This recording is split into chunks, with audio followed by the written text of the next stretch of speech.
only place for everything Vikings. 6, 1, 2, Vikings.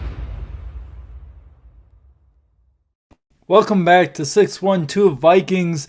It has been a long-awaited episode for you guys. I know you guys have been fiending for this episode for, I think it's been close to a month now, but you know, life got busy. Life got busy for the both of us. We finally have been able to record a video.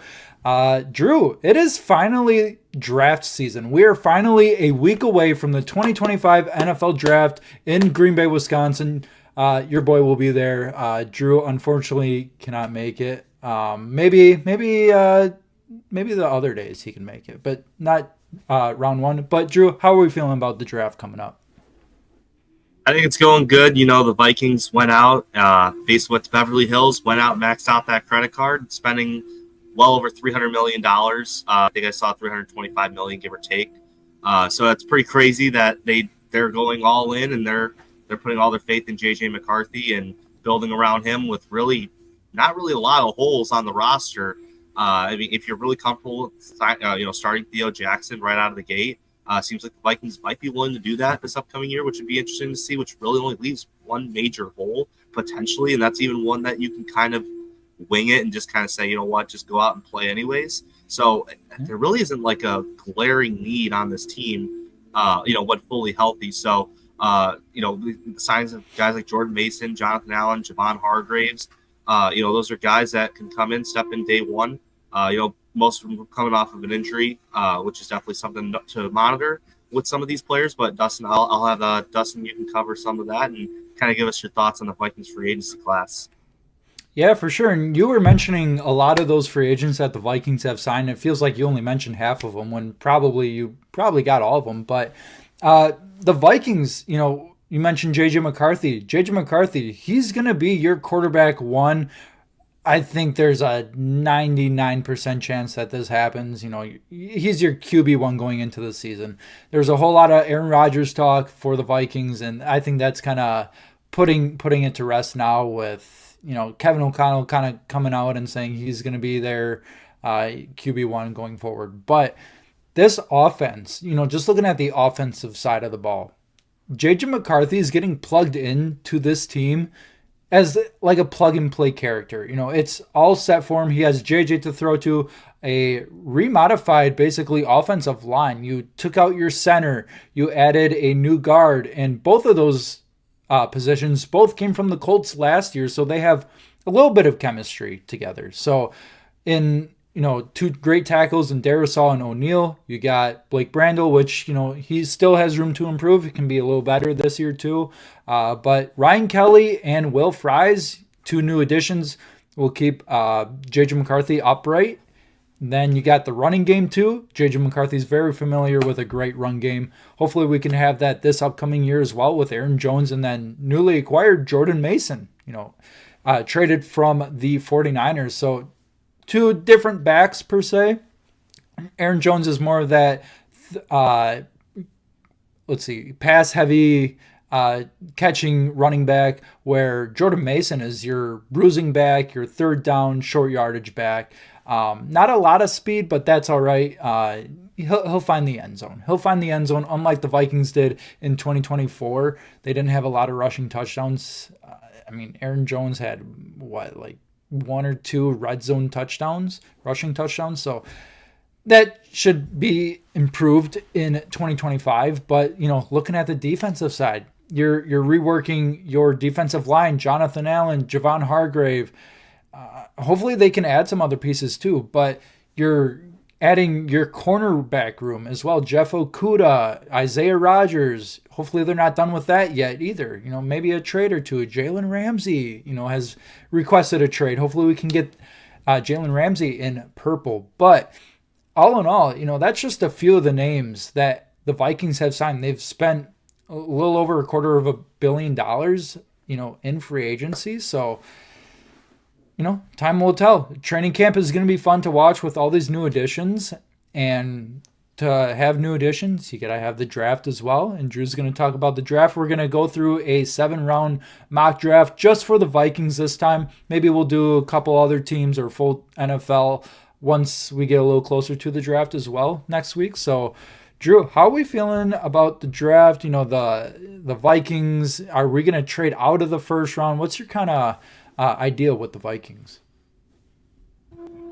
So I think with the Vikings, it's definitely interesting because you have all.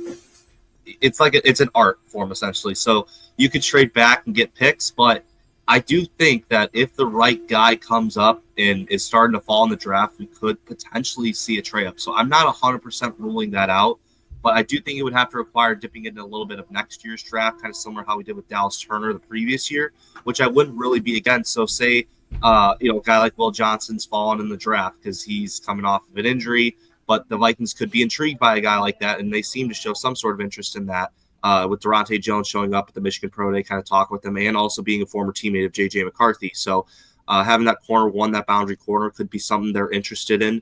And if he's falling to like maybe Seattle's pick, give or take a pick or so, maybe that's something you trade up and you maybe give up the second or third rounder next year and your 24th pick, and you go up and you get your guy, and then you can maybe plug and play some guys with the Kirk comp pick. So I'm not 100% ruling out that there could be a trade up. So I know the popular decision is to trade back and get more picks, just because a lot of fans, I feel like, kind of focus more on this year more than anything else. They don't really kind of put into place of future years as well. And a lot of fans don't really like giving up future picks, but they are something that you can definitely make up really easily. So I think with the picks that could be available in a trade back scenario, I'm looking at Kansas City and Philadelphia especially. But I think Kansas City is probably the most popular pick just because the fact there are a lot of tackles in this draft class. And I do think that there are going to be some that will be available at the Vikings pick that the Chiefs really do need. It was really prevalent in that Super Bowl. So I think that could be an easily win-win for them. So I think there's a scenario too. They could even pick up a second and kind of involve that Kirk trade and pick up another fourth. So I think there's a lot of options on this table, on the table. And again, I think it's going to depend on who's available at 24, and you just kind of take it, and takes two to tango on a lot of these trades, and we'll just kind of wait and see how things go and how they unfold next week. Yeah, and I don't think that the first round will be the only trade back that they have in the whole draft, because the Vikings, most of you guys know this already, that they only have 4 draft picks to work with, and one of those is a compensation pick for Kirk Cousins. So 4 draft picks, there's going to be a couple trade backs, a couple trade ups too, maybe. Kind of digging into the bag of 2026 draft picks. I don't know how many they have in that one, but they're going to be digging in that bag as well. So, we'll have to see. But, Drew, are you ready to do the Vikings mock draft, mock number 1? Yep, one and only mock draft for the Vikings. All right, let's do it. So, those of you that are on YouTube, we are doing a visual mock draft for you guys. So Drew will kind of guide me through this because I honestly have no idea what I'm doing on this website. So we're going to enter the draft room. You ready? Yeah, let's go. Let's do it. All right. Enter draft room. All right. What do we got here? So you hit the start button up on the top, and we can get started from there. And really like about this, it even gives you little colleges on the side, so kind of tells you where they're going. So nice. This thing kind of goes somewhat fast, so you kind of keep an eye out for it. A lot of these big name falls are starting to see. I'm starting to see Shamar Stewart really fall in the draft, which we have a trade offer. Yeah. So these are the only thing I don't really like about this site per se is that the trades are really unrealistic to a lot of the point systems. So I think a lot of it could also just be like who's available. So sometimes you might get a Tet McMillan that falls in to pick 24 from Arizona, and then all of a sudden, you get the team that's far in the early second round that wants to come back in the first round. They'll offer you the house, which I don't really think would be the scenario. So in this scenario for our non-YouTube audience, we're being offered 5 draft picks, which I don't really think is really realistic, and 2 of them being 2 threes. A lot of the trade value charts don't really say that's a fair trade. So we're going to try and make this as fair and realistic as possible. So we'll reject this one because I don't see it particularly happening. But if it did happen, we would obviously take it and run. But the most realistic one would be a trade back where we would offer another team. So Dustin, if you go to our fancy little trade button up at the top, right at the very, very tippy top, Yep, let's go trade. And let's go with Kansas City. Let's see what's out there. I think we got some potential offers Kansas City might be willing to go with. Well, let's see who's available. Let's give our audience to see who's available. All right. Yeah. So we got Shamar Stewart, Jahad Campbell, Amari and Hampton. That could be a really interesting option to go with as well. But I do think he'll be going to Denver. Kenneth Grant, if you want a big nose tackle for your future, potentially a Harrison Phillips replacement coming up with him kind of being at the end of his. I don't want to say the end of his prime, but definitely the end of his contract. We have Nick Emanwari from South Carolina, the athletic freak. Jackson Dart, that could be really interesting too, because some teams are definitely going to be calling if that quarterback is still there at 24. So if you're watching the draft on draft night, I think if Jackson Dart's available at 24, that's what you definitely want if you want to trade back. And then our local boy, Gray Zabel from North Dakota State for our Viking fans from the Dakotas. And then we got Tyler Booker, the former teammate of J.J. McCarthy, the one-year teammate, I should say, at IMG Academy at Florida during the COVID years. So I think those are the most realistic options, I would say. I think the only one that would really go deep would be Siobhan Revel Jr., but I think this would be a little bit early for him. But I think this would be a good trade back option for the Vikings. I would actually call Cleveland in this scenario because I do think that they want a quarterback, and I think I could see Jackson Dart being an option for this one. So if we go to Cleveland, also the former working relationship with Andrew Berry and Kwesi. So I do think this would be one that would be very open to working with the Vikings on. So I think we would try to offer them pick 24, pick 33 from the Cleveland on the Viking on the Brown side. Yep. And then I would even offer 97 and then pick up 67 so we can move up to the top of the third round. And then maybe pick up like a 6th-round pick from them. Like maybe pick 192. 192. I would say right. I would say that's a realistic one because then you're getting that one little extra capital seed, but you're also moving up in the 3rd round, which could be really handy for you. Kind of getting those day 2 guys that might fall into your lap in day 3. So I would offer them this trade. Yeah, I would go ahead and offer them this one. I think this would be a good pickup for them. And obviously they didn't go with Jackson Dart, but I think in real life they would definitely go with Jackson Dart on this one. Oh, wow. Yeah, that's definitely that's what I'm saying. The very unrealistic trade options for the Niners that are offering just us. Reject that one? Yeah, I would just reject all of them. Yeah. So pick 33 comes around. Jackson Dart is still out there. Do the Giants really look at him and say this could be a guy? He is still 21 years old, which I thought he was a lot older. Just a few years ago, he just seems like he's been around in college for a while. Started at USC, came over to Ole Miss for a few years, but maybe you offer the Giants a trade. We go back one more spot. I think this could be. I think there's a scenario too where we can maybe do trade backs twice in the draft. So you want maybe the get Giants? the Giants. Yeah, and I think this would be one where you pick up maybe a 5 or a 6 or something like that from them, and you go one more. So pick 34 from the Giants, and then see if we get pick number 5. I would say is a probably realistic option for him. Pick number 5. I'm sorry, round 5. Pick 5 from them. Round 5. Yeah, for the round Giants? 5. Okay. Yeah, and I think that'd be a good quarterback tax to go get your guy. So and they still don't take Jackson the quarterback. Dart. Yeah. Well, again, I don't think this would happen twice, but I would back out of this one. We don't really want future picks. We're not dealing with Detroit again. So if we keep going down, go to our cornerbacks. I want to see who's available there. We do have Maxwell Harrison. He is a speed freak out of Kentucky. There's some question marks. Actually, not question marks. He is for sure going to be a liability in the run game. So if you want a guy that can really tackle in the run game, that would not be your guy. But he is very, very fast, can keep up with Jamison Williams in Detroit, which could be very handy as well. Siobhan Revel, I think, would be a very interesting option because they do miss that very tall, lengthy corner, and I do think they want one, which is why they brought him in for that top 30 visit from Kyrie Jackson, from last year. Now they're unfortunately missing him. I think that's an option. And then I think let's check out defensive line before we make an official pick just to see, because that one is another option.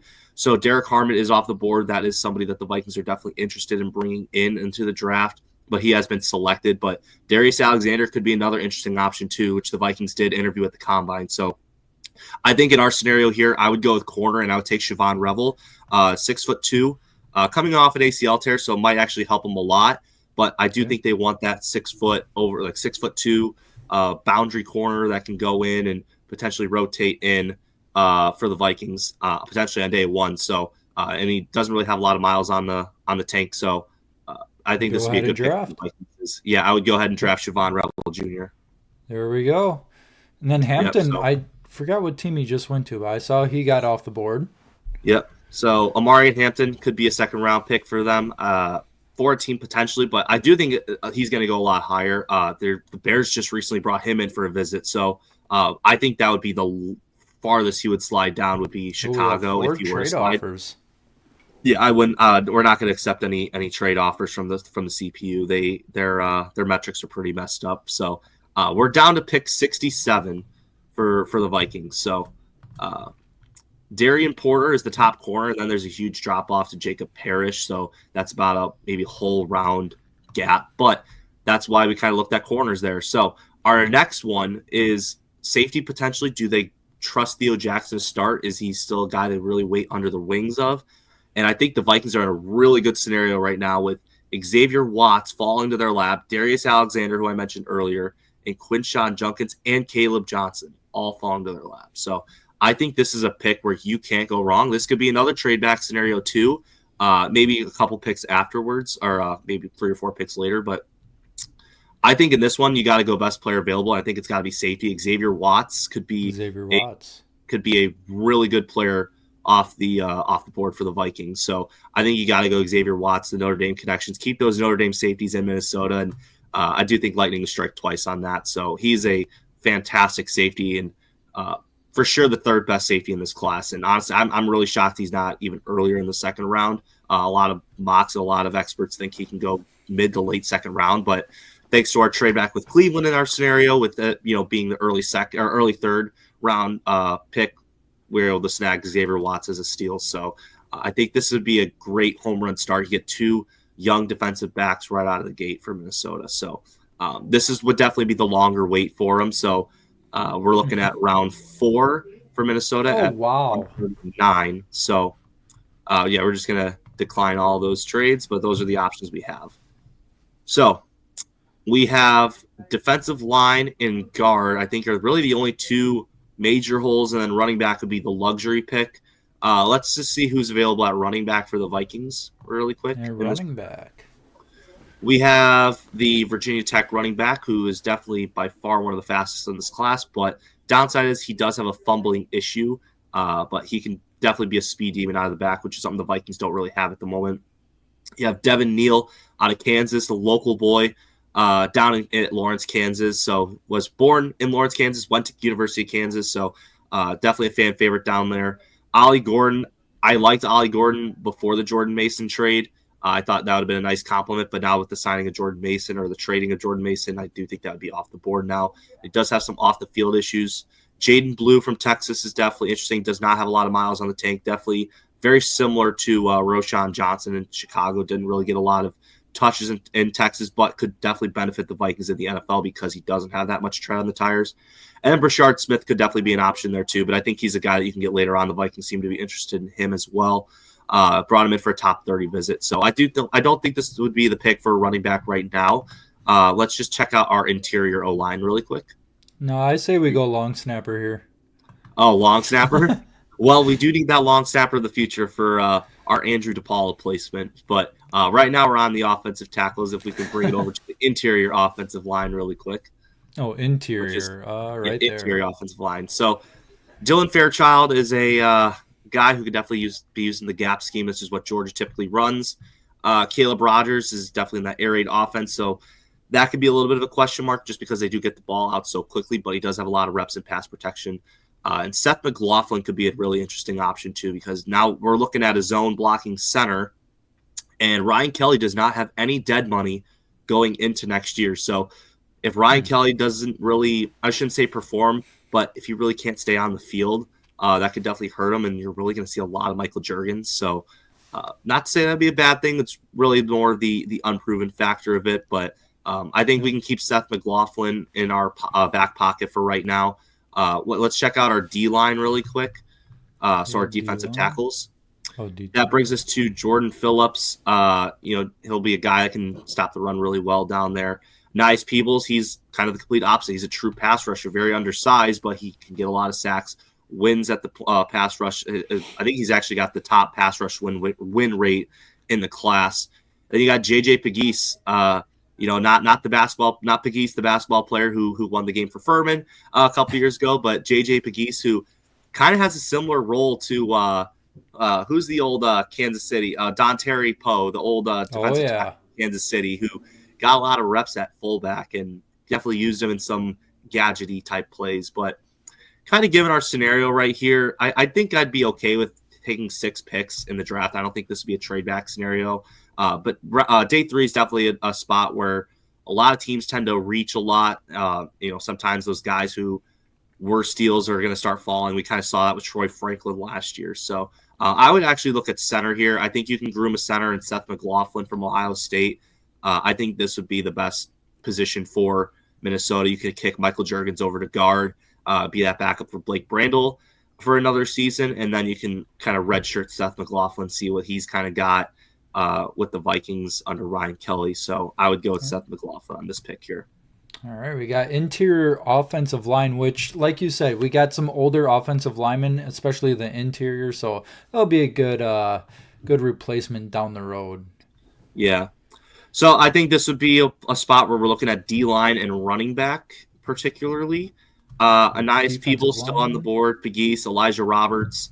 But I think a name to keep an eye on for this is if you go back to defensive line really quick for our YouTube audience, Cam Jackson. He's a guy that the Vikings interviewed really early at the Combine. I think he was actually their first interview at the Combine. So that could be a potential name to watch in the draft too. I do think that, usually those guys that are brought in first, it kind of says, yeah, they have interest in him. So, but I would look at the running backs here. I think this is kind of where your prime spot is for a running back. So doesn't look like Damian Martinez is still on the board, which is another running back the Vikings brought in. So I think for this scenario, I would look at Brashard Smith. I think this is a guy they really want on their team, and I think that they'd be okay with taking him at 154. So he's a guy who, Brashard Smith from SMU there. Okay. He's a guy he can definitely has top line speed. Doesn't really have that quick burst, but if he gets in the open field, that's where he starts to see the speed, where you get that 4.3 speed really starts to show. So if you look back at the Combine, he didn't really have the best 10-yard split. He was actually one of the slower ones, but ended up with one of the faster 40 times. So that's definitely something to watch out for in the draft. So looks like our guys are still falling. So D-line, we could take a look there. We got Riley Mills. Riley Mills is definitely a very underrated player. Howard Cross, very undersized, but he could rush the passer really well. And then obviously we still have Cam Jackson. And I think after that, you're kind of getting more into the UDFA guys. But I think an underrated need could be linebacker, just for the fact simply because Cashman was hurt last year. Pace got hurt last year. Did sign Eric Wilson, who's a veteran, but I don't necessarily trust him to be a guy you could say, hey, start 4 games and really hold the ship afloat. I thought we were kind of blessed that Cam Grugier-Hill really did his job really well. So I got Kobe King, Jack Kaiser. Jack Kaiser's a really good player. And then we got our local boy in Cody Lindenberg. So I think this is where we're going to start to see the reaching part of it. But let's just look at quarterbacks really quick because we definitely need that QB2. I think Dylan Gabriel would definitely be an interesting option for him. But he's a lefty thrower, so that could definitely throw off the timing of an offensive line where Brian O'Neill would now be the blindside protector. You definitely need 2 good tackles if you're going to flip-flop from righty to lefty. So I think this could be an interesting option here. And honestly, I think it's one that you got to roll with because just if I was Kwesi and I'm the GM, I'm kind of looking at Dylan Gabriel and then the next quarterback being Max Brosmer out of Minnesota. I know a lot of Minnesota fans are kind of split on him, but he's a solid quarterback for him for the first time in a while down there. But local kid, local talent. But that could be a guy you could sign as a UDFA and maybe potentially replace Brett Rippon or maybe be a practice squad guy. So I think just with the drop-off alone, I would probably roll with Dylan Gabriel here. I know he won't get the best grade, but it is a guy that can definitely be your quarterback too going into next season. So I would say Dylan Gabriel should be the pick here for the Vikings. Now, I'll go with this, but I will pose a question for you, though. Would the Vikings want 2 inexperienced quarterbacks to be their QB1 and QB2? I mean, that's the beauty of it too, is you could really stash Dylan Gabriel at quarterback 3 too, and kind of be that emergency guy. I know Brett Rippon is a guy who kind of got some starts here and there, he definitely knows the system now. But I do think if an injury were to pop up to JJ McCarthy, God forbid if it did, I think that could be a scenario where you would roll out Dylan Gabriel. You might have to have that scenario where, kind of similar to Kirk Cousins last year with Jaron Hall, you have Jaron Hall finish out the Jaron Hall per se, finish out the game, and then I think you would roll out with Dylan Gabriel the next game. So I think that would definitely be. I would go with Dylan Gabriel just because I think there's more value there. Ooh, B plus. B plus. And that's a lot of that is more or less because it's not necessarily the biggest need on the team, but more or less a nice luxury to have. But we got to trust our GM, the UDFA king, to go and snack some players in the UDFA period. So last pick. With our last pick here, I would look at defensive line. This has got to be defensive line pick for the Vikings. And I think this is the one where you would roll out with Cam Jackson from Florida. I think this is a guy that the Vikings are definitely really interested in. They interviewed him first thing at the Combine. So I would definitely go with Cam Jackson here. Trying to make it as realistic as possible for what honestly, the Vikings that's a really good grade for the whole draft. I would be happy with that. So as the rest of the rounds are kind of ticking through, for our Spotify and Apple Podcast our audience for offensive, we got guys like Seth McLaughlin as our potential center of the future, sitting and developing under Ryan Kelly. You got Brashard Smith, the potential running back of the future. Then you've got Dylan Gabriel on offense. So got some offensive depth. There really isn't a lot of need on offense. The Vikings really have addressed that. I'm not too worried about that. And then on the defensive side of the ball, you got Siobhan Revel Jr. out of East Carolina, coming off the ACL tear, which is, I think, a big reason why he'll fall to potentially the second round. But it's definitely the biggest scheme fit for the Vikings in the draft out of all the corners. And then you kind of go to Xavier Watts at the safety. I think this would be a guy you could plug and play at the free safety position right away. I think Theo Jackson, not that I don't like Theo Jackson, but I think he could be a nice rotational piece for the Vikings, which I kind of thought maybe that's what they're thinking with Cam Bynum when they drafted Lewis Cine a couple years ago. But I think Xavier Watts would be a great pickup for the Vikings.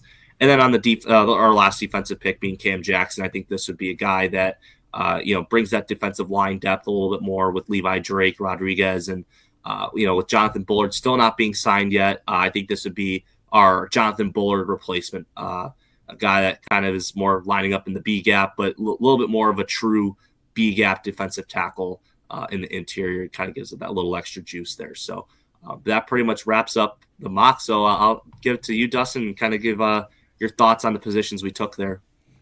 Yeah, I think the grades kind of grade themselves, if that makes sense. Safety and corner, I think big, I guess, underrated needs too. I could also see the Vikings trading back maybe one or two more times in that too. Maybe taking a tight end, because we only have, I think, 2 tight ends on the current roster right now.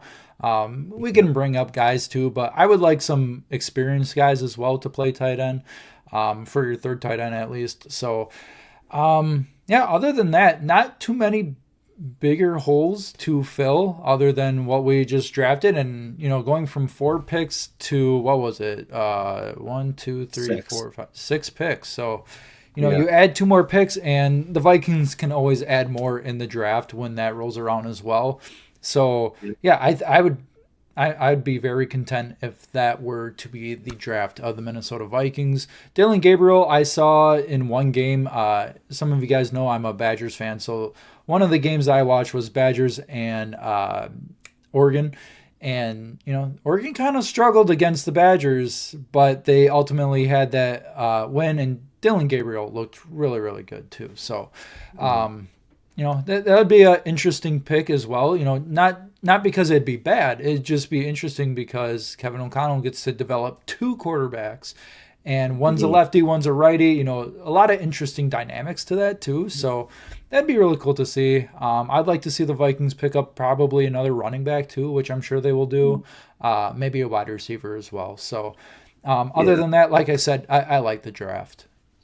Yeah. So I think some names that were kind of drafted a little bit early than I kind of expected in the mock. Riley Leonard, I think, is a guy that I do think kind of fits what the Vikings are really looking for. I think that would be more of the better scheme fit, because I do think he kind of reminds me a little bit of Daniel Jones. He doesn't really have the decision making, but he can run really well.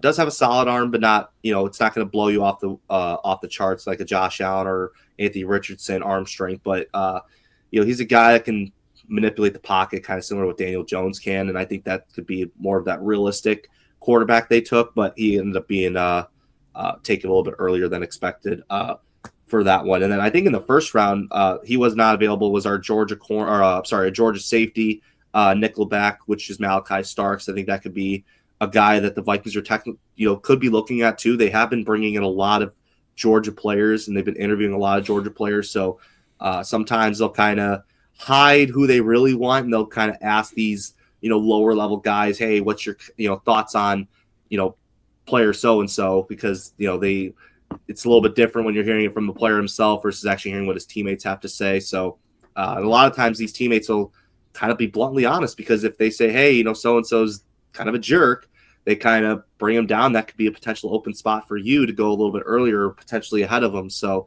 I think that would be something to kind of monitor for the upcoming draft as well. So just some players that were taken that weren't available for the Vikings pick in our mock draft.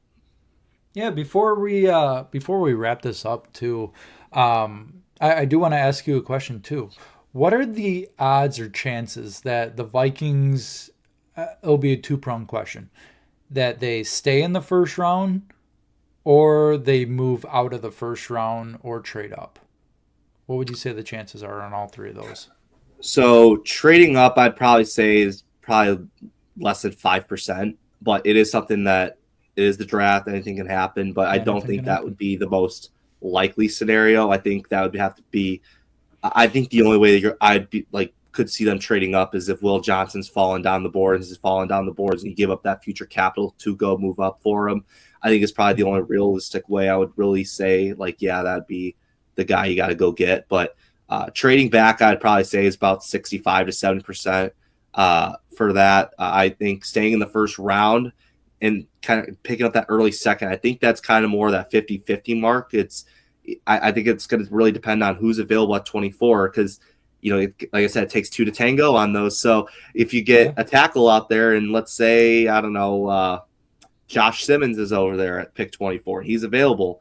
He's a left tackle, got hurt during the season, but that is somebody that Chiefs could really look at to pick up at pick 24, potentially trade up for. So I think that would be the most likely trade candidate for that. And maybe Philly, if they want to, they do have a lot of picks. So especially being a team that just won the Super Bowl, so they have a lot of comp picks really that really kind of fluctuated their decision. So they might be willing to move up to go get a guy they really want. So I think those are probably the two teams in the first round I'd really look at. But and then I think in the second round, I think your teams that are going to be the Giants, the Browns, depending on where Jackson Dart's going, like I said. And then I think the Raiders is probably the furthest back I think they would go. But the Raiders, you get their third round pick right out of the gate, and then you'd get their second round pick. So like I said, there's a lot of options, but I don't think sticking and picking is going to be an option. The only way they're going to stick and pick with pick 24 is if nobody's giving them a call. So, which is a possibility. So I think pick 24 could be really interesting too. I think Derek Harmon's a very interesting player for him. Could be a nice little pass rusher for Hargrave or Allen if one of them gets hurt. And it would definitely be a guy. And I do think Javon Hargrave is really on a one-year deal too. He's got an out next year with the Vikings with his current cap number in 2026. So I think Derek Harmon could definitely be an interesting option too, to kind of plug and play and replace him, kind of what the Vikings are doing with Van Ginkel and Dallas Turner. So that's kind of the chances I would say for the Vikings and the directions they can go in the draft. Okay. And then one last question before we head off here. I'm going to give you a chance to give me your hottest NFL draft take before we get there. Shedeur Sanders is a top 3 pick in the draft. Ooh, spicy. That's a spicy pick. Yep. I think a lot of mocks a lot of them have seen the earliest as having him going is at 9 to the Saints.